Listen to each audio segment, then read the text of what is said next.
Thank you. Asante. Thank you so much.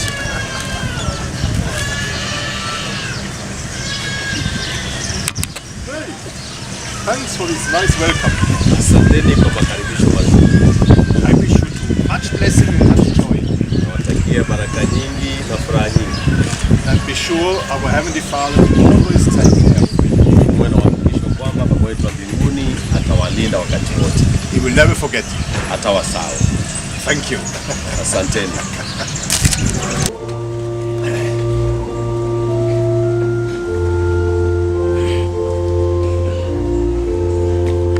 In the name of God, the Father, the Son, and the Holy Spirit. Katika jina la Mungu, Baba, Mwana na Roho Mtakatifu. Almighty God, dear Heavenly Father. Mungu uliye mkuu, Baba wetu mpendwa wa mbinguni. We gather together for the festive service. Tuunganika pamoja kwa ibada hii kuu. To worship you and to praise your holy name.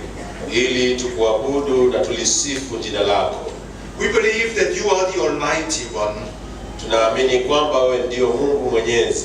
And that no one has more power than you have. Na hakuna aliye na uwezo kama ulionao. You know everything and everybody. Unajua kila kitu na kila mtu. Your love is much greater than everything we can imagine. Upendo wako ni mkuu kuliko vile tunavyoweza kufikiria. And we know that you want us to be with you in eternity. Na tunajua kwamba ungependa kuwa nasi katika umilele wote. We thank you for your help in our daily life. Tunakushukuru kwa msaada wako kila siku. We thank you for the blessings in our earthly life. Tunakushukuru kwa ajili ya baraka zako katika maisha yetu ya kawaida. And we praise you for the salvation you offer us. Na tunakusifu kwa wokovu ambao umetupatia. You are our Heavenly Father who cares for us. Wewe ndio Baba wetu wa mbinguni anayetujali. And that's why we come to you with all our concerns. Na hii ndio sababu twaja mbele zako na fadhili zetu. Heavenly Father, you know our needs. Baba wetu wa mbinguni, unajua mahitaji yetu. You know our concerns. Unajua tunachohitaji. You know also our wishes. Unajua mapenzi yetu. You know our strength and our weakness. Unajua nguvu zetu na udhaifu wetu. And we ask you, please grant us all we need to enter your kingdom. Tunakuomba utupe chochote tunachohitaji kuingia katika ufalme wako. Grant us your grace and your peace. Tupe neema yako na amani yako. The wisdom we need. Hekima tunayohitaji. And the strength we need to overcome evil. Na nguvu tunazohitaji kushinda uovu. We pray for all those who are suffering. Tunaombea wote wanaoteseka. Many have to bear a heavy burden. Wengi wanabeba mizigo mizito. Please grant them the strength they need. Tafadhali wape nguvu wanayohitaji. And if it's according to your will, deliver them from their burden. Na kama ni mapenzi yako, wakomboe kutoka mizigo yao. We pray for all people on earth who are suffering because of war, injustice and violence. Tunaombea wote ulimwenguni wanaoteseka kwa ajili ya vita na furugu. Whenever it's possible, change the situation. Ikiwezekana, badilisha hali. We trust you. Tunakuamini. Now, dear Heavenly Father, let your Holy Spirit become active. Sasa Baba wetu wa mbinguni, kubalia Roho wako Mtakatifu afanye kazi. And our beloved one from the yonder world to join us. Kubalia wapenzi wetu katika miliki za wafu kujiunga pamoja nasi. And allow us to experience all of us your presence in our midst. Tukubalie sisi wote kuhisi uwepo wako katikati yetu. Hear us in Jesus' name. Tusikie katika jina la Yesu. Amen. Amen. My dear brothers and sisters, for this festive service we have a word out of Exodus chapter 13 verse 21. Wapendwa akina kaka na dada, katika ibada hii kuu tuna somo la Biblia kutoka katika kitabu cha Kutoka 13 mstari wa 21.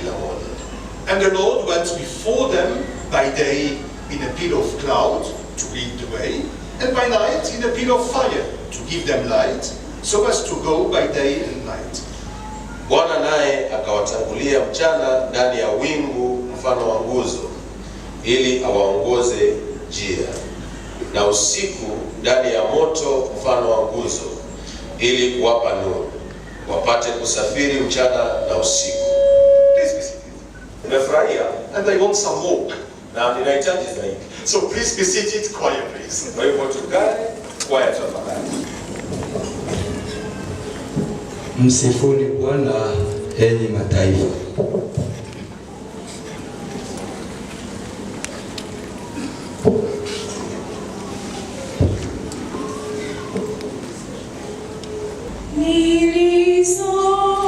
Nilisoma juu ya mji wa Salem, umeandaliwa mbinguni.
Heavenly Father that He allowed me to join you today and to be back in Mwanza. Nina shukrani kwa Baba wetu wa mbinguni kwa sababu amenikubalia kuwa pamoja nanyi leo na kurudi Mwanza. And I thank you that you have accepted to attend this service on a Friday morning. Na ninashukuru kwamba mmekubali kuhudhuria ibada hii asubuhi ya leo. And I'm sure that this service will be a blessing for all of us. Na nina uhakika kwamba ibada hii itakuwa baraka kwetu sisi wote. As usual, we gather together as true disciples of Jesus Christ. Tunapounganika pamoja kila mara kama wanafunzi wa kweli wa Yesu Kristo, To adore, to worship God and to praise His name. kumwabudu Mungu na kulisifu jina lake. And I say it on purpose, we do it as disciples of Jesus Christ. Na ninaisema kwa sababu fulani, tunaifanya kama wanafunzi wa Yesu Kristo wa You kweli. know, some believers, they come to God and they praise Him. Baadhi ya waumini wanakuja kwa Mungu na wanamsifu, They worship Him wanamwabudu because they are afraid. If we don't do so, we will be punished. kwa sababu wanaogopa kwamba kama tutafanya hivyo tutaadhibiwa. They see God as a human king. Wanamuona Mungu kama mfalme wa hapo ulimwenguni. You know, you have to be nice to Him, you have to flatter Him, otherwise He can punish you. Yaani unafaa kuwa mzuri kwake, unamfurahisha ili asijaka kuadhibu. Others come to God and they ask Him many things. Wengine wanakuja kwa Mungu na wanamuomba vitu vingi, And they say 3 times thank you. na wanasema mara 3 asante. They promise a lot of things Wanamwahidi vitu vingi because they want something from God. kwa sababu wanataka kitu kutoka kwa Mungu. That's not our frame of heart. Sisi hatufanyi hivyo. We come as disciples of Jesus Christ. Tunakuja kama wanafunzi wa Yesu Kristo. And we worship God and praise His holy name, Tunamwabudu Mungu na kulisifu jina lake, not out of fear, si kwa uoga, not out of interest because we want to get something from Him. na sio kwa sababu tunataka kupata kitu kutoka kwake. We praise Him for what He has done for us and for what He does for us. Tunamsifu kwa kile ambacho ametufanyia na kile anaendelea kutufanyia. We praise Him for the sacrifice of Jesus Christ. Tunamsifu kwa ajili ya dhabihu ya Yesu Kristo. We thank Him for the salvation He offers us. Tunamshukuru kwa wokovu ambao ametupatia. We thank Him for all the things He has already given us. Tunamshukuru kwa vitu vyote ambavyo tayari ametupatia. We thank Him because we know He wants us to be with Him in eternity. Tunamshukuru kwa sababu tunajua kwamba anataka kuwa nasi katika umilele wote. So our gratitude is a pure one. Hivyo shukrani yetu ni safi. We are sincerely thankful to God for His grace, for His blessing, for His salvation. Tunamshukuru Mungu kwa neema yake, kwa baraka zake na kwa dhabihu yake. And if we serve the Lord, it's because He died for us. Na tunamtumikia Bwana kwa sababu alikufa kwa ajili yetu. And we are grateful for His sacrifice and His grace. Na tunashukuru kwa dhabihu yake na neema yake. That's the reason why we adore and thank God. Hiyo ndiyo sababu ya kumwabudu na kumshukuru Mungu. Not because we want Him to do something or to give us something, Sio kwa sababu tunataka tufanyie kitu ama tupatie kitu fulani, but because we are grateful for everything He has done for us and for what He has given us. lakini ni kwa sababu tuna shukrani kwa yote ambayo ametupatia na kile ametufanyia. The Bible word for today is a well-known one. Neno la Biblia leo ni ndefu sana. You all remember the story when the people of Israel went out of Egypt where they were prisoners. Nakumbuka hadithi pale ambapo wana wa Israeli walitoka Misri walipokuwa watumwa. The Lord sent a pillar of clouds Mungu alituma nguzo la wingu that guided them during the day. ambalo liliwaongoza mchana, And in the night it was transformed in a pillar of fire na usiku nguzo la moto that provided light and guided them so they were able to walk even at night. ambayo iliwapatia nuru na hivyo wakaweza kutembea usiku. And this pillar of clouds, this pillar of fire is an image for the presence and the activity of God. Na hii nguzo ya wingu na moto inaonyesha uwepo wa Mungu. Cloud and fire in the Bible is always related to the presence of God. Mawingu na moto katika Biblia yanaashiria uwepo wa Mungu. Remember the beginning of the story? Unakumbuka pale mwanzo wa hadithi hiyo, God appeared to Moses in a burning bush. Mungu alimtokea Musa And he told him, I want to deliver my people. na akamwambia, nataka kuwaokoa watu wangu. So Moses came to the people and told them, we have to get out. Na Musa akaja kwa watu na akamwambia, lazima tuondoke. And then comes the story that God guided them through a pillar of cloud, a pillar of fire. Hivyo hadithi hii kwamba Mungu aliwaongoza kwa nguzo la wingu na moto, so that they can walk and go out of Egypt during day and during the night. ili waweze kutembea na kutoka Misri usiku na mchana. God told them, that's the way you have to go to be saved. Mungu aliwaambia, hivyo ndivyo mnafaa kwenda ili muweze kuokolewa. Okay, after a moment, the Egyptians, they decided, oh, we do not let them go. Baada ya muda mfupi, wa Misri wakafikiria kwamba hatufai kuashia waende. So the army of the Egyptians came to fight and to stop these people of Israel. Hivyo jeshi la Misri likawafuata ili liweze kuwasimamisha wana wa Israeli. And then the pillar of cloud came between the people of Israel and the army. Na ile nguzo ya wingu ikaja katikati ya wana wa Israeli na jeshi To protect them. kuwalinda. So the cloud, that's to say God, came to protect Israel from their enemies. Hivyo wingu, yani Mungu, akaja kuwalinda wanawake kutoka kwa adui. Then the pillar of cloud, the pillar of fire, guided them to the Mount Sinai. Na ile wingu la moto na likawaongoza katika ule mlima Sinai. And that was the place where the people of Israel met God. Na hapo ndipo wana wa Mungu waliweza kukutana na Mungu. There was a huge cloud on the mountain, Kulikuwa na wingu kubwa mlimani a huge fire, na moto mkubwa, and that God spoke to the people na Mungu akanena na watu and told them the covenant. na akawaambia kuhusu lile agano. For sure, the people were afraid. Watu kwa kweli walikuwa wanaogopa. They preferred that God speaks to Moses and that Moses speaks to them, Walipendelea kwamba Mungu aongee na Musa naye Musa aweze kunena nao, because that was so terrible when God spoke through the cloud and the fire. hii kwa sababu ilikuwa inaogopesha sana Mungu alipoongea kupitia wingu na moto, And again, the presence of God, cloud, fire. na pia uwepo wa Mungu kaonekana wingu na moto. Then Moses told them, now you will build the tabernacle. Na sasa pale wakajenga mahali pa kuabudia. Actually, it was a kind of tent. Ilikuwa nyumba kama hii. They had to put up each time they stopped somewhere.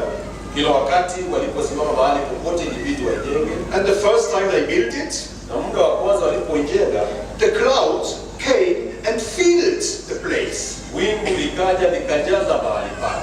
And later on, the cloud of pillar, or the pillar of cloud, stayed above his tent. Baadaye ile wingu kama nguzo likadumu pale. And each time they established a tabernacle, the cloud stand above the tent. Na kila wakati walipojenga mahali pa kuabudia, lile wingu liliweza kuwepo. And that was the sign of the presence of God. Na hiyo ilikuwa ishara ya uwepo wa Mungu. God wanted to show his people, Mungu alikuwa anataka kuonyesha watu wake, even if you travel, you go from place to place, hata kama ukisafiri kutoka sehemu moja hadi nyingine, I am with you. mimi nipo pamoja nanyi. I'm always with you. Nipo pamoja nanyi muda wote. That was the meaning of this cloud standing above the tent. Hiyo ndio iliyokuwa maana ya wingu hili iliyokuwa juu ya pale mahali pa kuabudia.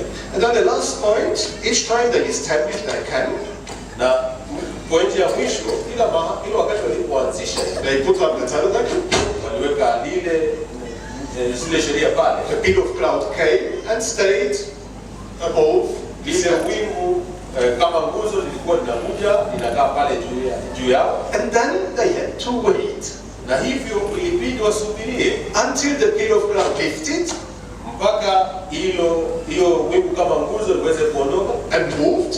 na liende, And then they knew, oh, now we have to continue our trip. na hivyo wanafahamu kwamba sasa tunafaa kuendelea na safari yetu. We have to stand up and to move forward. Lazima tusimame na tusonge mbele. Sometimes the cloud stayed for one day. Muda mwingine lile wingu liliweza kukaa siku nzima, sometimes for 1 or several months. muda mwingine mwezi mmoja au miezi kadhaa. It even happens that the cloud didn't move for 1 year. Hata ilitokea kwamba haikutembea kwa muda wa mwaka And mmoja, then they had to wait for 1 year, they stayed at the same place. na hivyo wakasubiria mwaka mzima, wakakaa mahali pale Until the cloud moved again. mpaka lile wingu lilipoondoka tena. But they were wise enough to be obedient, Lakini walikuwa na hekima kubakia kwa watii, and they accepted to wait. na walikubali kusubiria.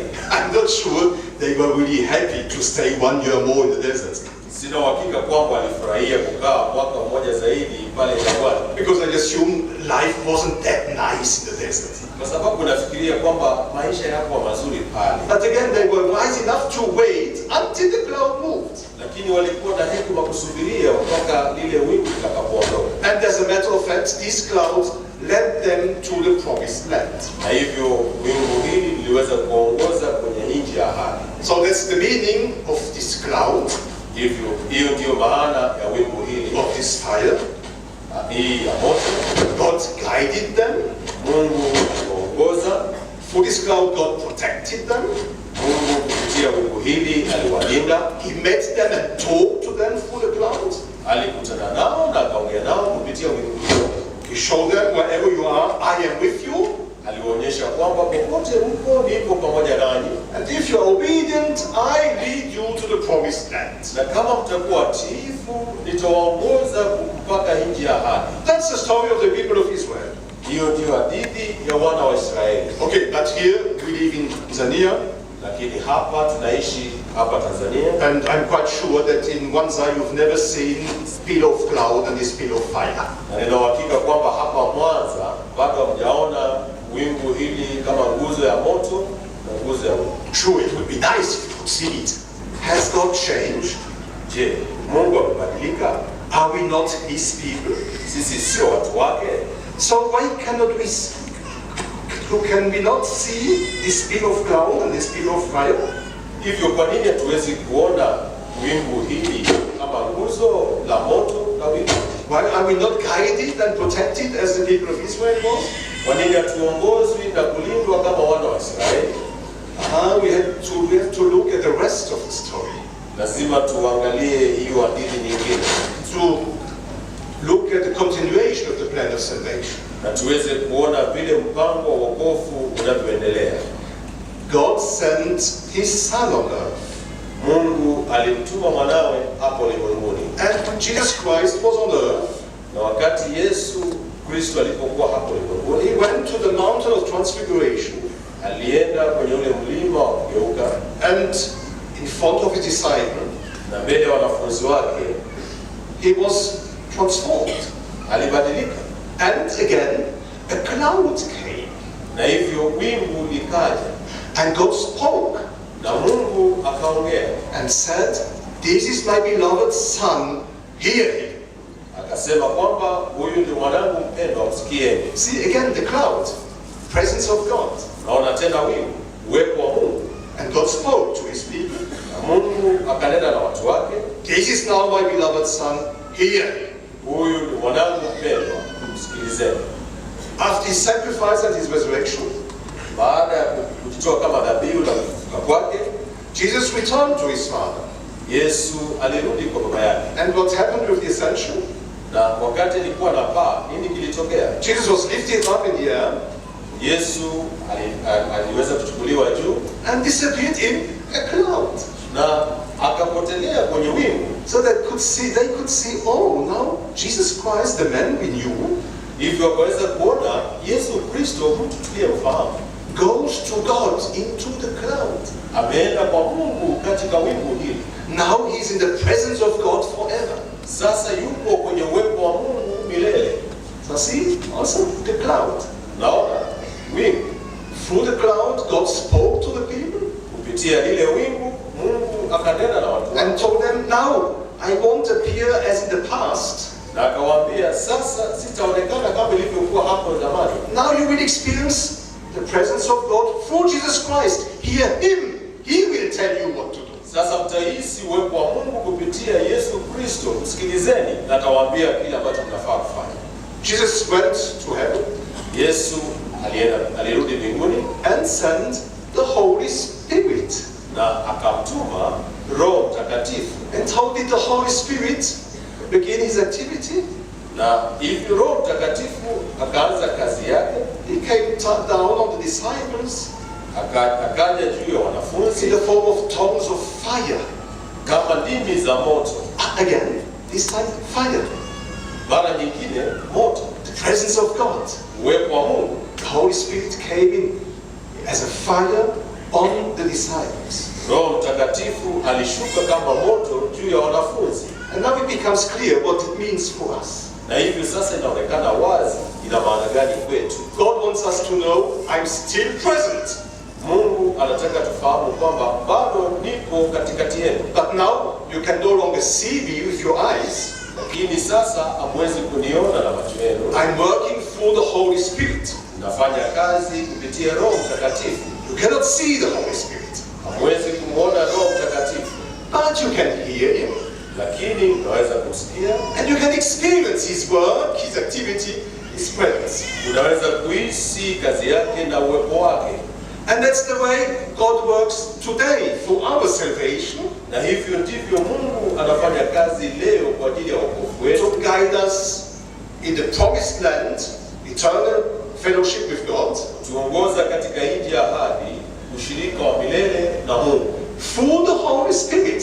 kupitia Roho Mtakatifu. We cannot see him, Hatuwezi kumwona, but we can hear him, lakini tunaweza kumsikia and we can experience his promise. na tunaweza His kuhisi presence. uwepo wake. And through the Holy Spirit, God tells us, Na kupitia Roho Mtakatifu Mungu anatuambia, don't be afraid, I'm with you. usiongope, nipo pamoja nanyi. I'm not far away, Siko mbali, I'm very close to you. niko karibu nanyi. I'm interested in your faith. Nina haja na imani What yenu. happens to you? Chochote kinachotokea I'm kwenu, very close, I know everything about you.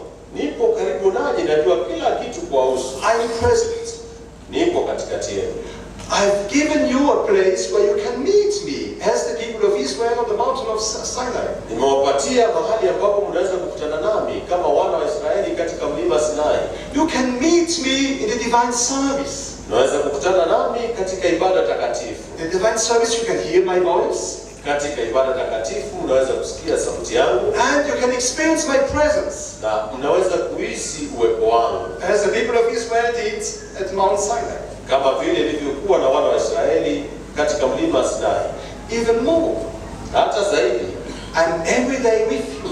kila siku nipo pamoja nanyi. For the gift of the Holy Spirit, I dwell in your heart. Kupitia karama ya Roho Mtakatifu mnaishi ndani ya mioyo yenu, And I'm always with you. na muda wote nipo pamoja nanyi. I've given you the gift of the Holy Spirit.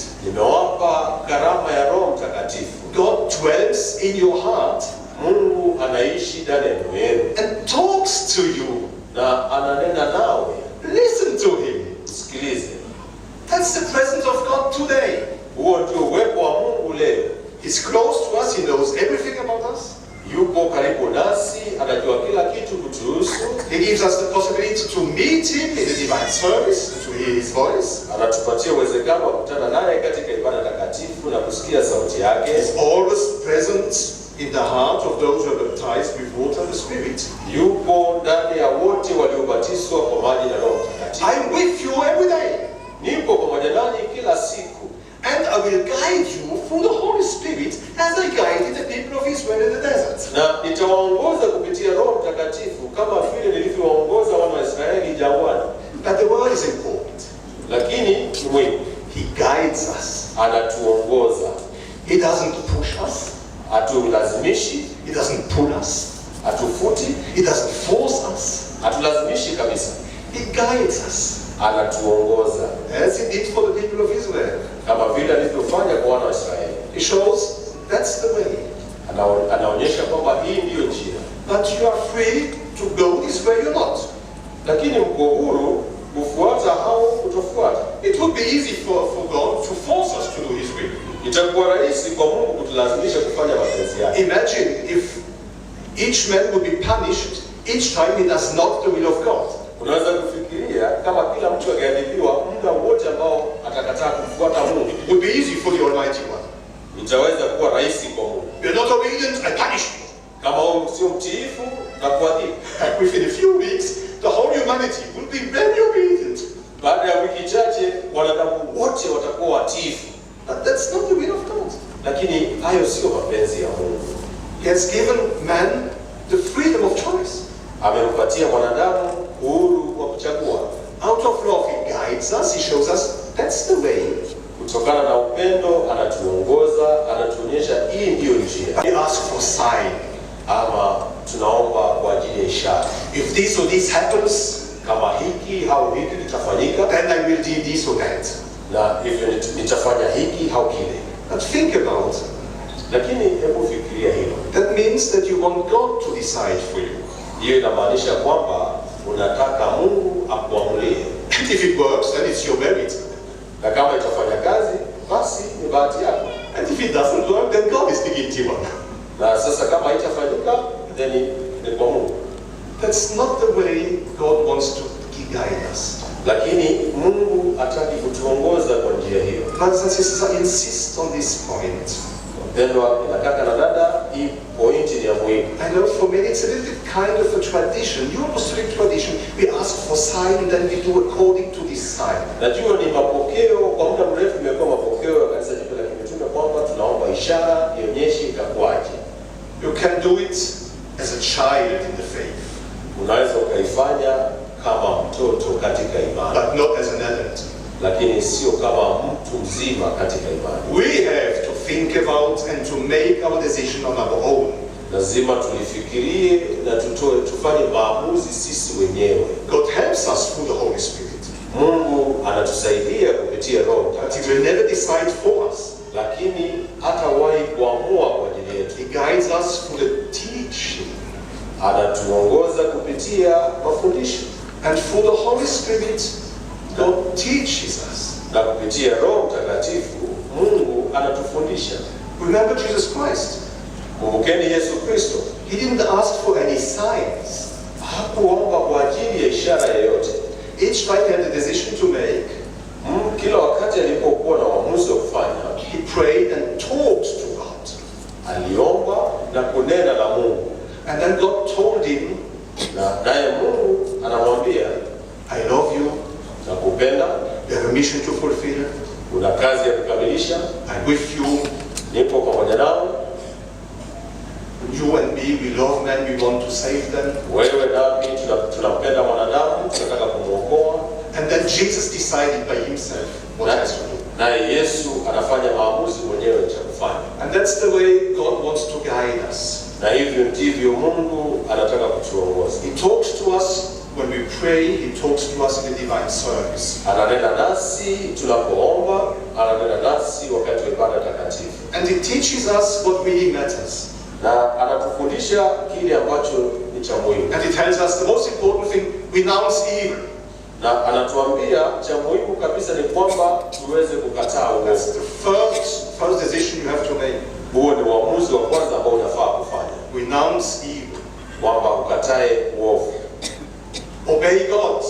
mtii Mungu, Respect his commandments and his law, uweze kutii na kuheshimu sheria zake na amri zake, especially the law of the love of God and your neighbor. hasa amri ya upendo kwa jirani yako na kwa Mungu. Whatever you decide, think about. Chochote utakachoamua, fikiria, I have to obey this law, the law for God, the love for God and the love for my neighbor. lazima nitii amri hii, upendo kwa Mungu na upendo kwa jirani. And then God says, and I want you to set your priorities. Na Mungu anasema kwamba ningependa uweze kuweka vipaumbele. Seek first eternal life, your salvation. Tafuteni kwanza uzima wa milele, wokovu wako. More important than every earthly matter. Hiyo ni muhimu zaidi kuliko mengine yote hapo ulimwenguni. First, seek eternal life. Kwanza tafuteni uzima wa milele. The fourth point, Pointi ya 4, it tells us you have to follow the apostles I've sent Anatuambia kwamba lazima ufuate mitume ambao wametuma and to receive the sacraments they dispense. na kupokea sakramenti wanazotoa. Otherwise you cannot be prepared for the return of Christ. Kwa njia vinginevyo huwezi kuandaliwa kwa ajili ya kurudi kwake. And the fifth and last point, Na pointi ya tano na ya mwisho, change and become Christ-like, become like Jesus Christ. badilika na uwe kama Yesu. That's the guidance of the Holy Spirit. Huo ndio mwongozo wa Roho Mtakatifu.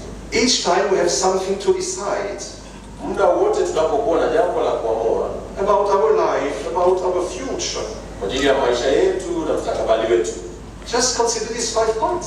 angalia pointi hizo tano. Renounce evil, Uweze kukataa uovu, obey God, obey the law of God and the law of the neighbor. mtii Mungu, mtii amri ya kumpenda Mungu na kupenda jirani. Seek first eternal life, that's the most important thing. Tafuta kwanza uzima wa milele, hiyo ndio muhimu zaidi. Make sure that you can receive the sacraments dispensed by the apostles. Hakikisha kwamba unaweza kupokea sakramenti zinazotolewa na mitume. And make sure the decision you are making helps you to change and to become like Jesus Christ. Hakikisha maamuzi unayoyafanya yanakusaidia kubadilika na kuwa kama Yesu Kristo. And now you need everything, really everything you need to know to make your decision. Na sasa unajua chochote unachohitaji ili kufanya maamuzi yako. And if your decision respects these 5 points, Na kama maamuzi yako yataendana na pointi hizi tano, you can be sure that it's a good one. unaweza kuwa na uhakika kwamba ni maamuzi mazuri And that God will bless you. na Mungu atakubariki. Maybe you won't be successful in everything you do, Pengine hautafaulu katika mambo yote ambayo unafanya, but you can be sure that God will bless you. lakini unaweza kuwa na uhakika kwamba Mungu atakubariki. God guided the people during the day and during the night. Mungu aliwaongoza wale watu usiku na mchana. Brothers and sisters, these 5 points are always valid. Wapendwa akina kaka na dada, pointi hizi tano muda wote ni muhimu na zinafaa. During the day, good times, Wakati wa mchana, yaani nyakati nzuri, and during the night, in very bad times. na usiku wakati ambapo mambo sio mazuri. This guidance is always valid. Mwongozo huu unafanya kazi muda wote, Do it, na kama utaitekeleza you will make good decisions for your salvation. utafanya maamuzi mazuri kwa ajili ya wokovu wako. Sure, sometimes you have to be patient. Ni kweli muda mwingine lazima uweze kusubiria. Remember the story of the cloud. Kumbuka ile hadithi ya wingu. Sometimes they had to wait for 1 month, for 1 year. Muda mwingine walisubiria kwa mwezi au kwa mwaka. Respecting these 5 rules, Kuheshimu sheria hizi tano that does not necessarily change your situation immediately. haibadilishi hali yako hapo hapo. And you say, yeah, but I want to do your will, but nothing is changing. Alafu unasema nimekuwa nikifanya mapenzi yako na hakuna kinachobadilika. Remember the people of Israel in the desert. Kumbuka wana wa Israeli jangwani. Sometimes the cloud moved very quickly, Wakati mwingine haikutendeka, and sometimes they had to wait for a long time and nothing happened. na muda mwingine walisubiri kwa muda mrefu na hakuna kilichofanyika. Sometimes God says, okay, now just trust me. Na wakati mwingine alisema sasa niaminini tu. Don't use other ways and other methods than my way and my methods. Usitumie njia zingine isipokuwa njia za kwangu. And if it seems to you that it doesn't work immediately, be patient, it will work. Na mkiona haifanyi kazi hapo hapo, muweze kuwa na saburi, msubiri. Don't use another way. Usitumie njia nyingine. Do my will, Fanyeni mapenzi yangu, persevere, uvumilie and you will get my help. na mtapokea. And in another time, God moves immediately. Na muda mwingine anafanya kazi hapo hapo. And He tells us, now move, Na anasema sasa tuondoke, go forward. tuende mbele. Now I want you to help. Sasa nataka kuwasaidia. Now I want you to serve. Sasa nataka mtumike. Now I want you to overcome this or that. Sasa nataka mfanye hiki au kile. Then please be wise Sasa tuwe and don't wait. Do it immediately. na tusisubirie, tuifanye hapo hapo. Follow the guidance, Tufuate mwongozo huu and you will be blessed. na mtabarikiwa. God protected His people for this cloud, Mungu aliwalinda watu wake kupitia wingu hili, And He protects us if we accept His guidance. na anatulinda kama tutakubali mwongozo wake. Jesus promised Yesu aliahidi to those who do His will, kwa wale wanaotenda mapenzi yake, no one will be able to remove you from my hand. kwamba hakuna atakayewatoa kutoka mkononi mwako.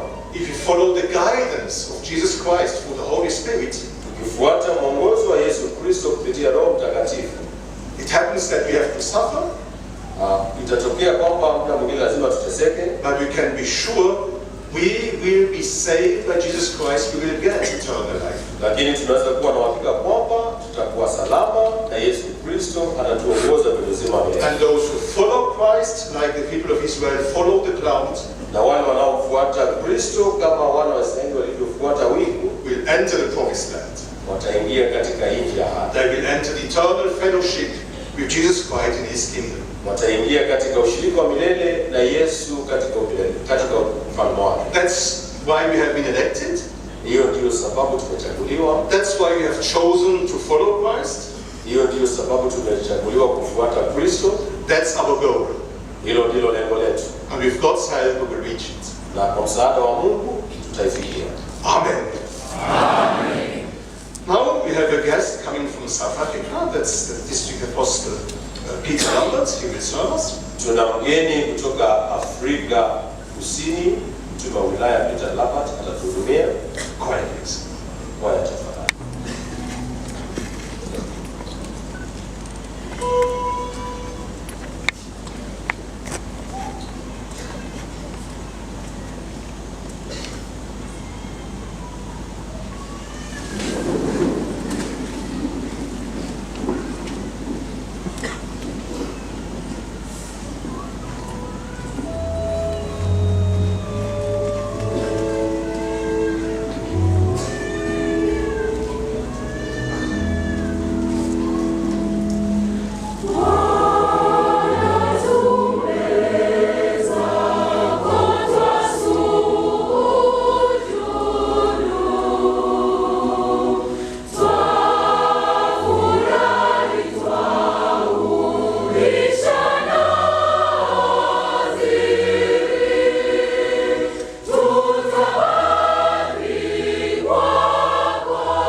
Brothers and sisters, I'm very thankful to share with you in this grace together here today. Wapendwa akina kaka na dada, The Lord, shukrani sana kushiriki pamoja nami katika neema hii ya ibada hii takatifu. we can say today, the Lord is present and we experience it today. Tunaweza kusema kwamba leo Bwana yupo kati yetu na tuna uwepo wake. We thank the Lord that He did not say, I am present on a Monday, on a Sunday, but not on a Friday. Tunamshukuru Mungu kwa sababu hajasema kwamba nipo Jumapili au Jumatatu, lakini Ijumaa sipo. We can see today He is always present. Tunaweza kuona leo kwamba muda wote yupo katikati yetu. We hear today that God gave this pillar that could show them the way when it was dark and when it was light. Tumeona leo kwamba Mungu aliweza kuongoza wakati wa usiku na mchana. During the night time and during the daytime. Yaani usiku wa giza, wakati wa giza. And we all understand why we need light when it is nighttime. Na tunajua ni kwa nini tunahitaji nuru wakati wa usiku. But we see here that God showed them, even when it was bright and it was light and they could see their way, He still showed them, I am with you. Hapa tumeona kwamba hata kulipokuwa na nuru, kulipokuwa mchana, aliwaongoza na akawahakikishia kwamba nipo pamoja nao. Because, dear brothers and sisters, it is in the good times, when it is going well with us, when we may sometimes think, I don't need God. Kwa sababu wapendwa akina kaka na dada katika Kristo, ni wakati ule wa mazuri ambao tunamsahau Mungu. When it is dark in my life and I'm struggling, then I want that pillar of fire leading me. Na wakati kuna giza katika maisha yangu, sasa nahitaji hilo wingu la moto. But maybe when the sun is shining for me and my life is as I want it, na wakati jua linang'aa kwangu na maisha yangu yako kama ninavyotaka, then I forget I still need the presence of God to guide me in the good times also. Na hivyo ninasahau kwamba bado nahitaji uwepo wa Mungu kuniongoza hata wakati ambao ni mzuri. May we never forget that we need the Lord God for our salvation, whether it goes well or whether it is difficult. Tusiwahi kusahau kwamba tunahitaji uwepo na uongozi wa Mungu wakati ambapo ni kuzuri na wakati ambapo sio kuzuri. The same applies when maybe there is a dark time for me because I have questions that I cannot answer. Inakuwa hivyo pia wakati ninapitia giza katika maisha yangu, nina maswali ambayo siwezi kuyajibu. And the Lord allows things to happen and I just cannot understand. Bwana anakubalia mambo kutendeka na siwezi kuyaelewa. Then I turn to God and ask Him why. Namgeukia Mungu na kumuuliza ni kwa nini? Give me some kind of direction. Nipe mwongozo wa aina fulani.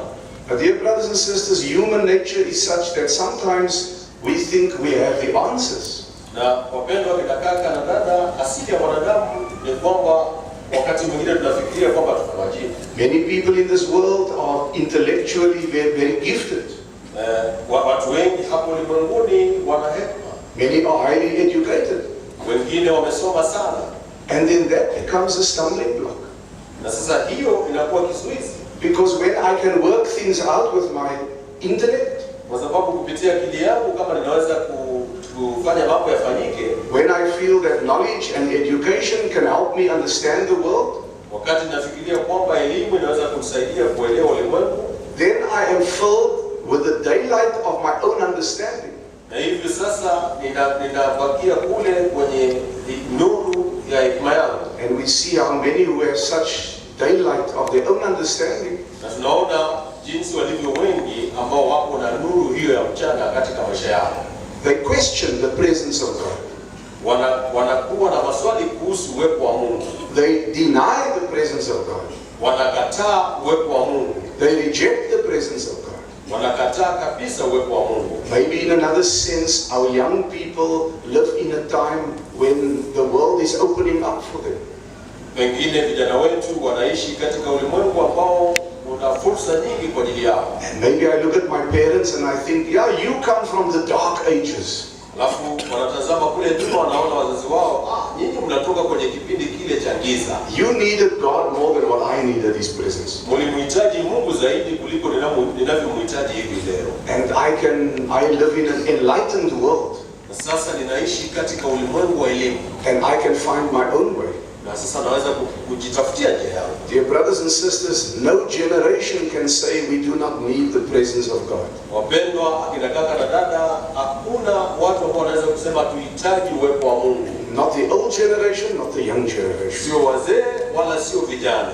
And then we see that God was present with them right until they reached the promised land. Na tunaona kwamba Mungu alikuwa pamoja nao mpaka walipofika nchi ya ahadi. But these were the same people that disappointed the Lord. Lakini hao walikuwa watu wale ambao hawakumfurahisha Mungu. They often resisted the instructions of God.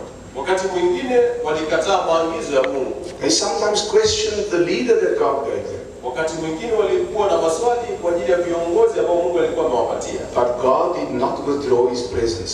Lakini Mungu hakuondoa uwepo wake. Does that not make us happy to know that God covers us with His presence and His grace no matter what we do?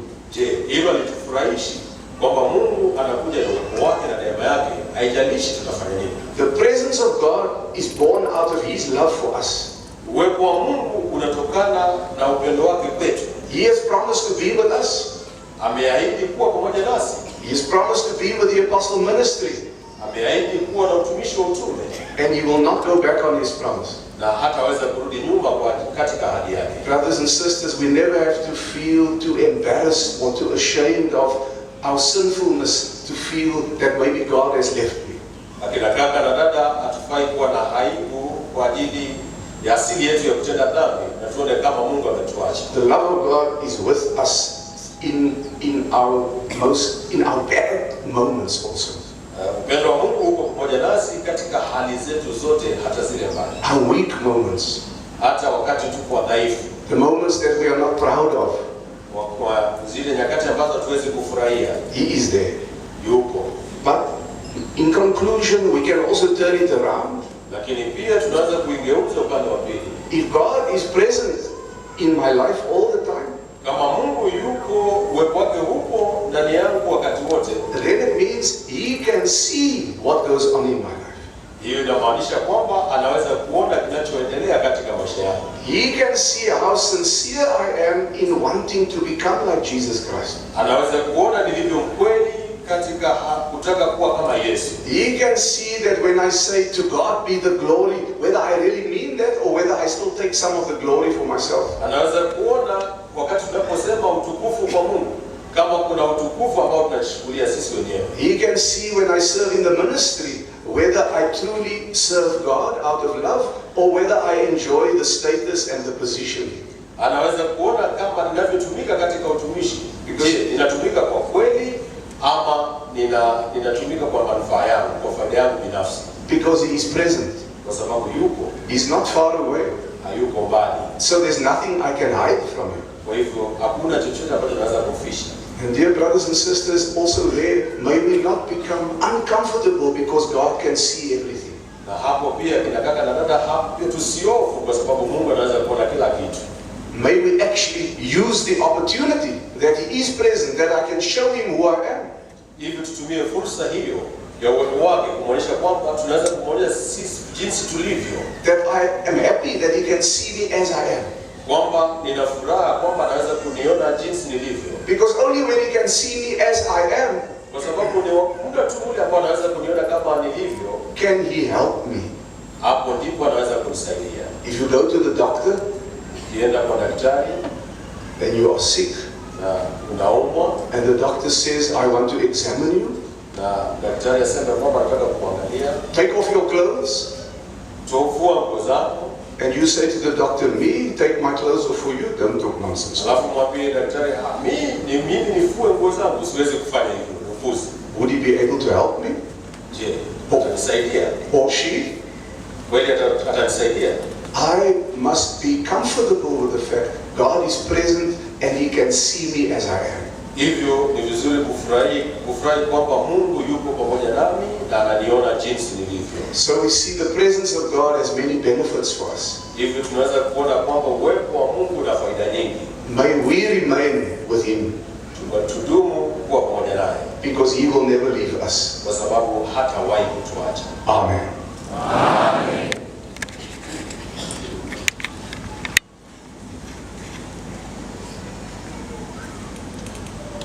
Brothers and sisters, I think the preaching was consistent enough.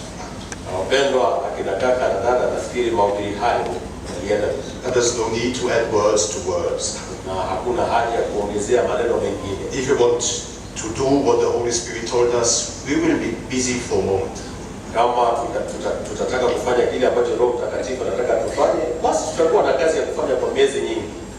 But before we prepare for Holy Communion, choir, please. Lakini kabla ya kujiandaa kwa ajili ya ushirika mtakatifu, kwaya tafadhali.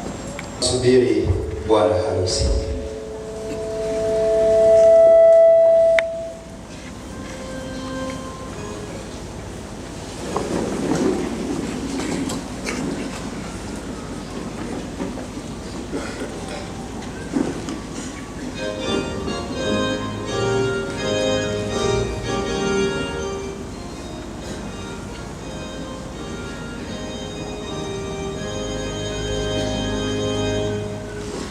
Subiri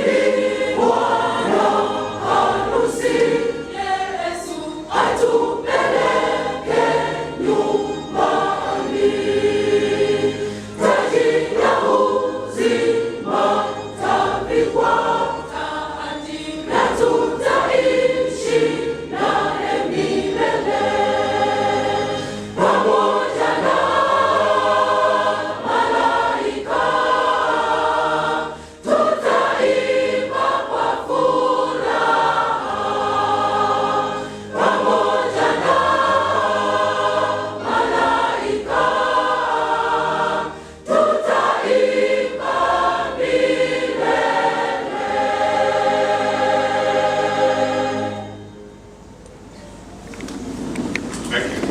Asante. Listening to this, I remember the apostle work for years. Nilimkumbuka mtume aliyefanya kazi kwa miaka nyingi, And when we were together in Africa, he always told the same story. na tunapokuwa pamoja hapa Afrika huwa anaelezea hadithi hiyo kila wakati.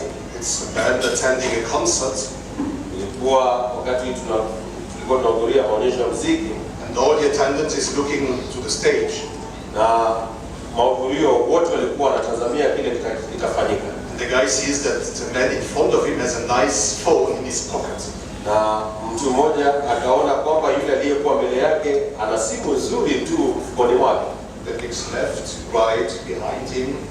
Kaangalia kushoto, kulia na nyuma yake, Nobody sees him. Everybody's looking at the stage. akaona kwamba hakuna anayemuona, kila mmoja anaangalia huko mbele. He takes the phone and puts it in his pocket. Akaweza kuchukua ile simu na akaiweka mfukoni kwake. And the apostle used to say, "Foolish man, you have forgotten that one he has shown you. Na God sees everything." ule mtume alikuwa anasema, nyinyi wanadamu wajinga mnasahau kwamba kuna mtu anayewaona. Mungu anaona kila kitu. You can be nothing without God knowing it. Huwezi kuwa chochote pasipo Mungu. And sometimes men behave in such a silly manner. Na wakati mwingine wanadamu anakuwa na tabia kama hizo, They really do believe that nobody knows what they have done. anaamini kwamba hakuna anayejua kile wanafanya, That God knows everything. lakini Mungu anajua kila kitu. Then one can say, yeah, but God is love. He will forgive me. Lakini mtu anaweza kusema, lakini Mungu ni upendo, atanisamehe. Are you really sure? Una ukweli? There are some conditions to fulfill to get forgiveness. Kuna masharti ambayo lazima yatimize ili uweze kupokea msamaha. It's not enough to say, oh God, please forgive me. Haitoshi kusema tu Mungu nisamehe. It's not enough to say, oh, I give a special offering, but please forgive me. Huwezi ukasema kwamba nitoa sadaka ya kipekee kwa speciali hivyo nisamehe. I tell you, it does not work. Nawaambia haiwezi kufanya kazi hivyo. To be forgiven, you have to be really repentant. Ili uweze kusamehewa, lazima utubu kwa kweli. Not just be afraid about the consequences, Si kuogopa tu matokeo ya dhambi, but suffering because of this sin, you are far away from Christ. lakini uteseke kwa ajili ya dhambi hii uliyoitenda, Because this sin hinders your salvation. kwa sababu dhambi hii itazuia wokovu wako. And if it's not forgiven, you cannot enter the kingdom of God. Na kama haitasamehewa, hauwezi kuingia katika ufalme wa mbinguni. And you need really to be resolute, to change, to be honest. I want to change. I do not want to do it again. Kwa hivyo lazima uwe mkakamavu kwamba nataka kubadilika, sitarudi kutenda dhambi tena. And in addition, you have to forgive your neighbor. Na ya ziada lazima umsamehe jirani yako. And if these conditions are not respected, Na kama masharti haya hayataheshimiwa, you won't be forgiven. hautasamehewa. So see, it's not that easy to get forgiveness of sins. Kwa hivyo sio rahisi hivyo kupokea msamaha. God gave an opportunity to the people of Israel to meet with him. Mungu aliwapa fursa wana wa Israeli kukutana naye. And before God spoke to them on the mount, Na kabla ya Mungu kunena nao mlimani, God told Moses, the people has to sanctify themselves. Mungu alimwambia Musa kwamba wale watu lazima jitakase, Because they will have a meeting with me. kwa sababu watakutana nao. We have a meeting with God in Holy Communion. Tuna kikao na Mungu katika ushirika mtakatifu. Jesus Christ is really in our midst. Yesu Kristo atakutana nasi, But to celebrate it in a worthy manner, na ili tuweze kusherehekea ushirika mtakatifu kwa njia inayofaa, we have to be sanctified. lazima tutakaswe. Otherwise, the Holy Communion cannot be efficient. Vinginevyo ushirika mtakatifu hautaweza kufanya kazi ndani yetu. And that's why we need forgiveness of sins before celebrating Holy Communion. Ili tuweze kukutana na Mungu. And remember, to get this forgiveness of sins, we have to be truly repentant. Na kumbuka, ili kupokea msamaha huu lazima tutubu kwa kweli.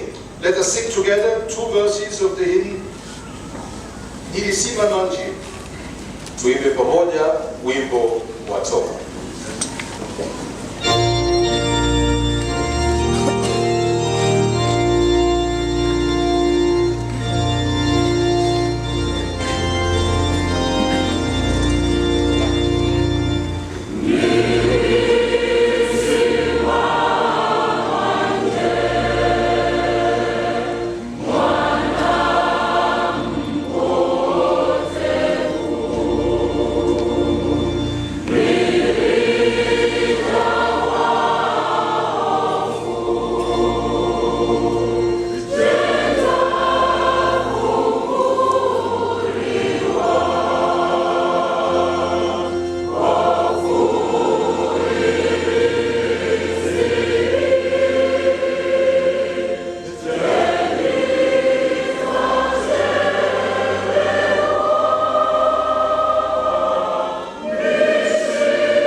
us stand up and say the prayer the Lord Jesus us to do. Na sasa tusimame tuombe ile sala Bwana wetu Yesu alitufundisha kwa Kiswahili. Baba yetu uliye mbinguni, jina lako litukuzwe, ufalme wako uje, mapenzi yako yatimizwe hapa duniani kama huko mbinguni. Utupe leo riziki yetu, utusamehe deni zetu kama sisi nasi tuwasamehe wapendwa wetu, na usitie majaribuni, lakini utuokoe na mwovu. Kwa kuwa ufalme wako na nguvu na utukufu hata milele. Amen. And now I proclaim unto you the glad tidings. Na hivi sasa nawaletea habari njema. In the name of our Lord Jesus Christ, the Son of the living God, your sins are forgiven. Katika jina la Bwana wetu Yesu Kristo, mwana wa Mungu aliye hai, dhambi zenu zimesamehewa. And the peace of the risen one abide with you. Amani yaliyofufuka iwe ndani yote. Amen. Amen. God of grace and God of mercy, we thank you. Mungu wa neema, Mungu wa rehema, tunakushukuru For your love, for your kindness, and for your grace. kwa upendo wako, kwa rehema yako na neema yako. We thank our Lord Jesus Christ for his sacrifice. Tunamshukuru Bwana wetu Yesu Kristo kwa dhabihu yake. We thank him for having prepared a place for us in his kingdom. Tunamshukuru kwa kutuandalia mahali katika ufalme wake. We thank God the Holy Spirit who guides us Tunamshukuru Mungu Roho Mtakatifu anayetuongoza in order to prepare us for the return of Jesus Christ. ili kutuandaa kwa ajili ya kurudi kwa Yesu Kristo. Almighty God, please bless your people also here in this region and in this country. Mungu mkuu, bariki watu wako pia hapa katika eneo hili na nchi hii. Strengthen their faith. Tia nguvu imani yao. Let them experience your love. Wakubalie kuhisi upendo wako. Bless all the congregations. Bariki makusanyiko yote. Let them be full of your Holy Spirit and your peace. Wakubalie kujazwa na Roho Mtakatifu na amani yako. Help us to be a blessing for the whole population. Tusaidie kuwa baraka kwa wote. Help us to find the souls you want to add to your people. Tusaidie kutafuta na kupata nafsi ambazo tunataka kuongezea kwa watu wako. Give us the ministers we need Tupe watumishi tunaohitaji for the work to be done. ili kazi ifanyike. And now, dear Heavenly Father, please shorten the time and send your beloved Son. Na sasa Baba wetu mpendwa wa mbinguni, kufisha muda, tuma mwanao mpendwa, And lead us all together into your kingdom. tuongoze sisi wote kwa ufalme wako. Now we are longing for celebrating Holy Communion. Na sasa tuna shauku ya kusherehekea ushirika mtakatifu. Please let your Holy Spirit be active Tafadhali kubalia Roho wako Mtakatifu aweze kutenda kazi so that we can receive the body and the blood of Jesus Christ. ili tuweze kupokea mwili na damu ya Yesu Kristo. Hear us in Jesus' name. Tusikie katika jina la Yesu. Amen. Amen. And now we shall celebrate Holy Communion. Na sasa tutasherehekea ushirika mtakatifu.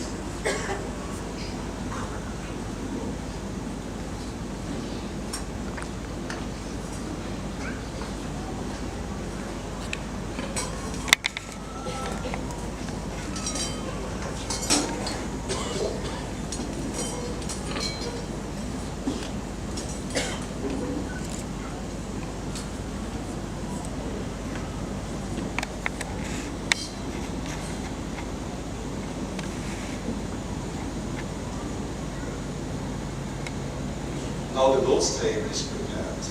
Na sasa meza ya Bwana imeandaliwa. In the name of God, the Father, the Son, and the Holy Spirit, Katika jina la Mungu Baba, Mwana na Roho Mtakatifu. I consecrate bread and wine for Holy Communion, Ninatakasa mkate na divai kwa ajili ya ushirika mtakatifu.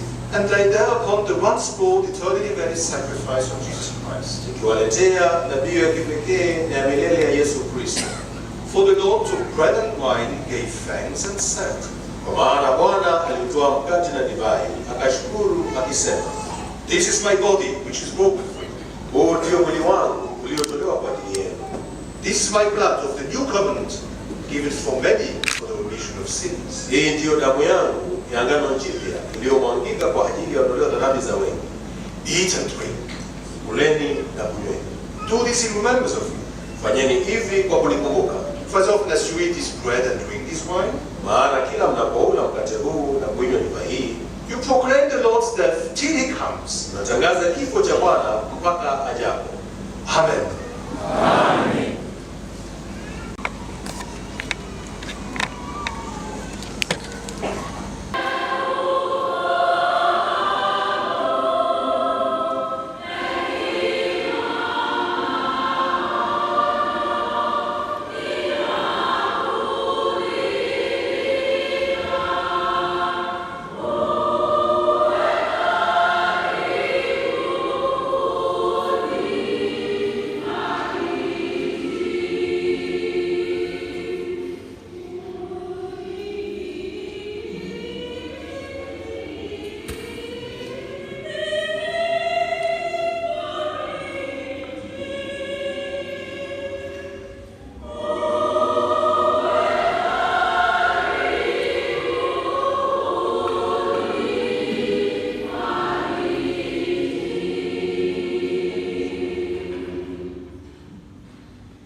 During the celebration of Holy Communion, Tutakapokuwa tukisherehekea ushirika mtakatifu, we shall sing hymn number 115.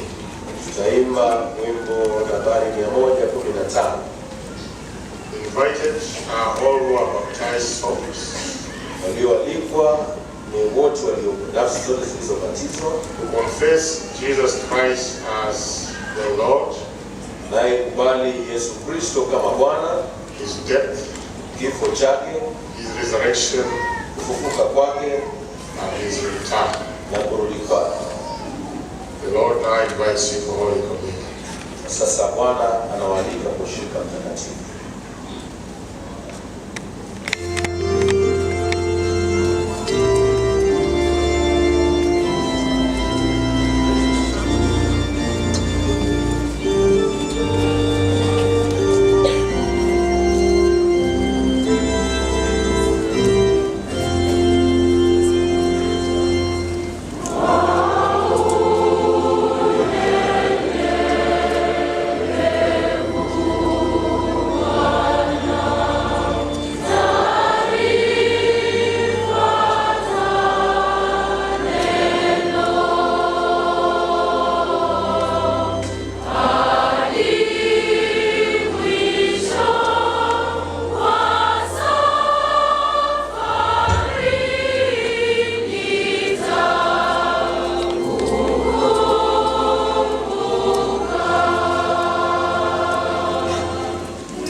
nimekombolewa na Yesu.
Earthly joy is ever fleeting.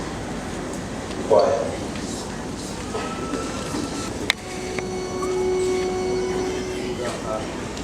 Furaha ya ulimwengu.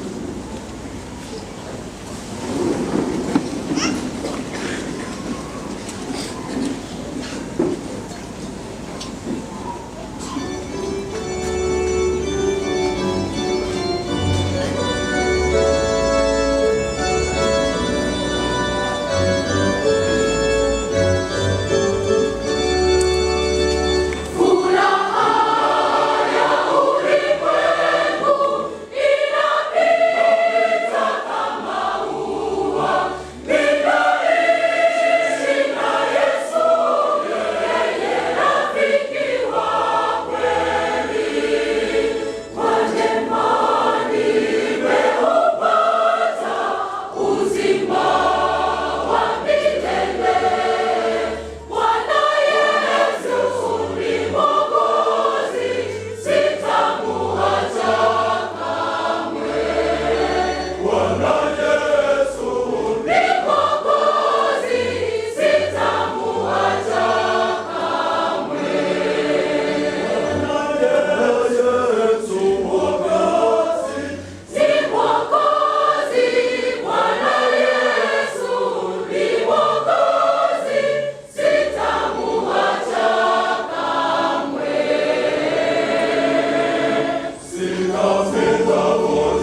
riches.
Now let us close this service with prayer. Tufunge ibada hii na sala.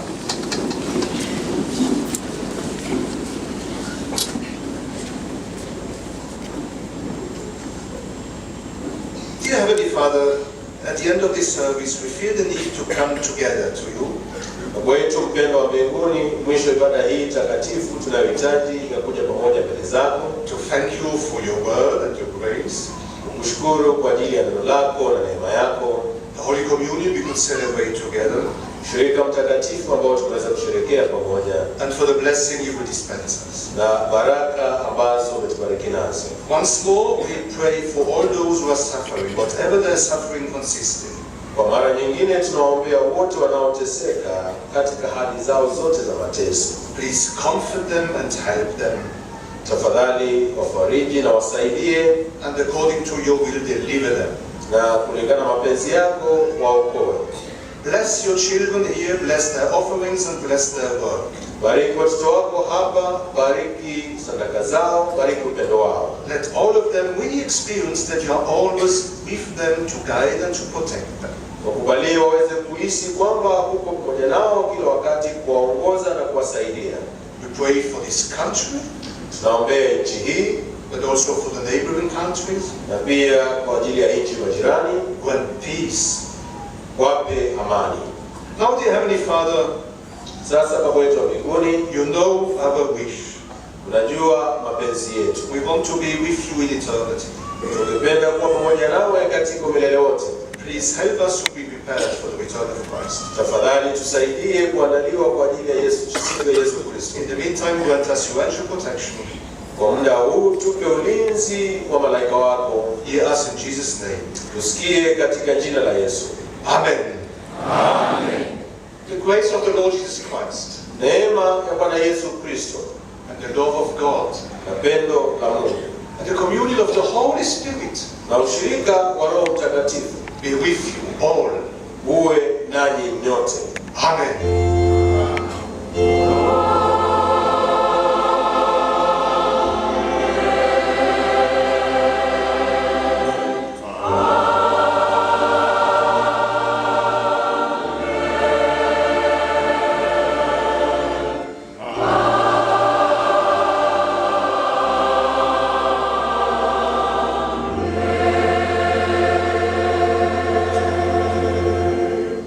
Dear brothers and sisters, let us sing together two verses out of the hymn Sifu Bwana. Wapendwa akina kaka na dada, tuimbe kwa pamoja vifungu viwili vya wimbo Tumsifu Bwana.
Thank you all for joining us this morning.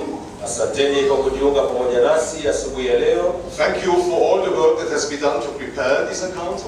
Asanteni kwa kazi yote iliyofanyika ili kufanya maandalizi haya. And thank you for your prayers and your faithful support. Asanteni pia kwa maombi yenu na kwa imani yenu. I wish you the fullness of blessing in your congregation. Nawatakia ukamilifu wa baraka za Mungu katika makusanyiko yenu. And the fullness of joy in Christ. Na ukamilifu wa furaha katika Kristo. Special thanks to the choir.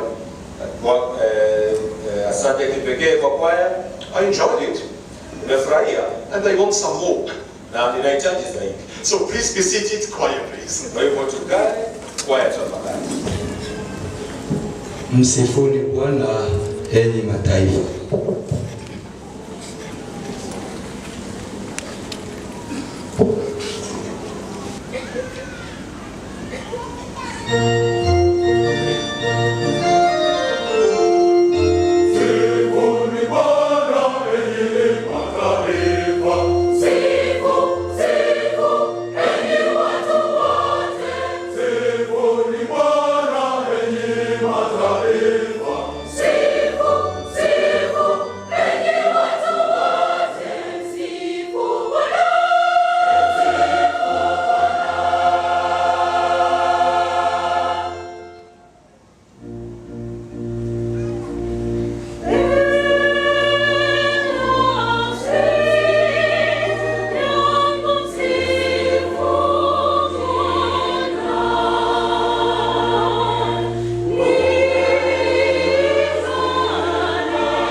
mfalme. Mwimbieni mfalme.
years ago when I became district apostle, Zaidi ya miaka 20 nilipotawazwa kama mtume wa wilaya, my beloved apostle told me you have to learn Swahili.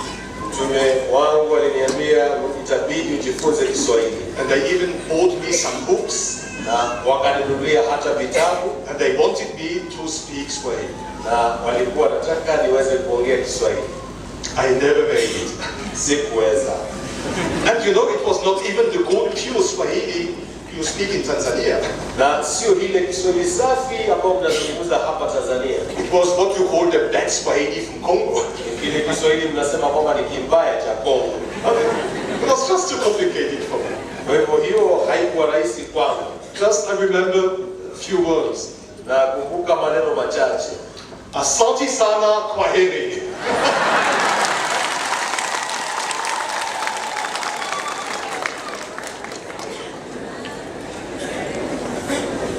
So we have come to the end. Hivyo tumefika mwisho. I say thank you very much to all of you Nasema asante sana kwenu wote who are involved in making this program a success. mliohusika kuhakikisha ya kwamba programu hii imefaulu. I thank also the Chief Apostle for coming to be with us. Namshukuru mtume wetu mkuu kuja kuwa pamoja nasi. I know you would have wished to shake the hand of the Chief Apostle, Najua mngetamani sana kumsalimia mtume mkuu kwa mkono, but it's not possible. You are many, he's just alone.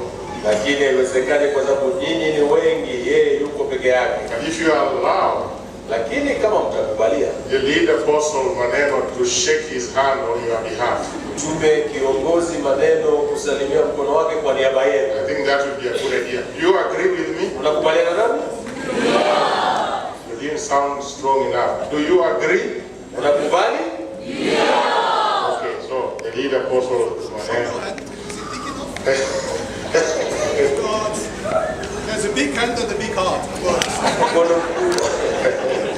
So he shakes the chief apostle on your behalf. Hivyo amemsalimia mtume mkuu kwa niaba yenu. Thank you very much. So now we're going to leave. Hivyo sasa tutaondoka. Why have a special one? Kwaya ina wimbo spesheli, They will sing and the rest will remain seated wataimba, wengine tutabakia kama tumekaa while the chief apostle is leaving. wakati mtume mkuu anaondoka. Let us remain there until the chief apostle has left. Tafadhali tubakie hapa ndani mpaka mtume mkuu atakapoondoka. Quiet, please. Kwaya tafadhali.